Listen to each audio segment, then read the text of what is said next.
Ayan guys, oh. Namatay na yung una kong huli. Nilunok niya kasi yung taga. Ayan.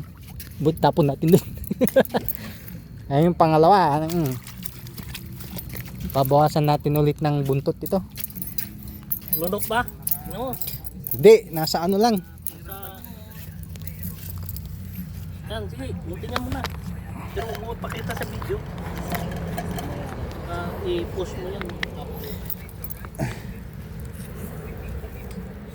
Sa babaw. Yan. Baka magunting mo yung ano ha. Ito, Para sa susunod na mag-inuman tayo dito, alam mo na sila. panglima. Atin na to boy. Panglima na huli ko nitong pating na to. So mabisa pala yung taga ko ah. Mabisa yung binigay ni Daddy Angler na taga. Kaso ano ba naman tong nahuli niya, hindi na ulam. Pakakawalan natin ulit. Mabisa yung taga ko ah. Para Kanina, yung uli ah. si Tito nakahuli na ng isa.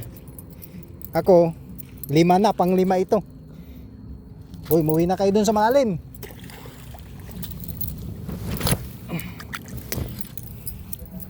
Enjoy din naman, nakaka-enjoy yung maghila. Nakaka-enjoy ang maghila, pero yung huli hindi na ulam. Tapos ngayon, yung Ay, paig natin. gobyerno na bumibili ng palay ngayon. Tapos mayroon silang mga machine na itinayo ni Marcos. Yung dryer, harvester. Pero kailangan magbukang ka, mag-membro ka dun sa parang van. Hindi niya nakayanan yung 70 pounds to kuya. Yung mga palay mo. 60 pounds na ano, leader, fluorocarbon. Kagaya ng van. Maatang ngipin eh. Oh, May ngipin na ba? mayroon na. Kaso nga lang hindi niya gaanong tumusok kaagad. Paingan pa natin ulit. Ito na lang ito. Ibang bansa daw, gera sa ng Pilipinas. Busy sa tatayo ng mga... Hindi, ang Pilipinas talaga sa mundo, pinaka-importante. Tanggalin na natin siguro ito. Puro pating ang kumakain. Ito, Palitan natin itong ulo. langis lang dyan. Pati ginto.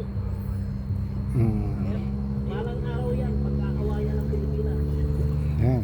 Ayun nga lang, Pain natin. pinag-aaruan. Ha? Marami daw, hindi, marami. Bato pa natin ulit. Doon na doon. Doon madalas nakakauli doon. Kaso nga lang, yung puro pating.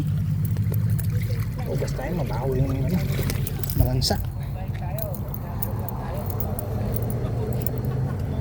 Sumuko na si Tito doon sa pamimingwit niya. Dahil puro pating yung ano, kumakain. Bato natin doon. Oh.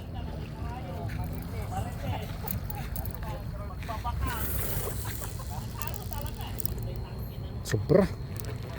Nasa damuhan.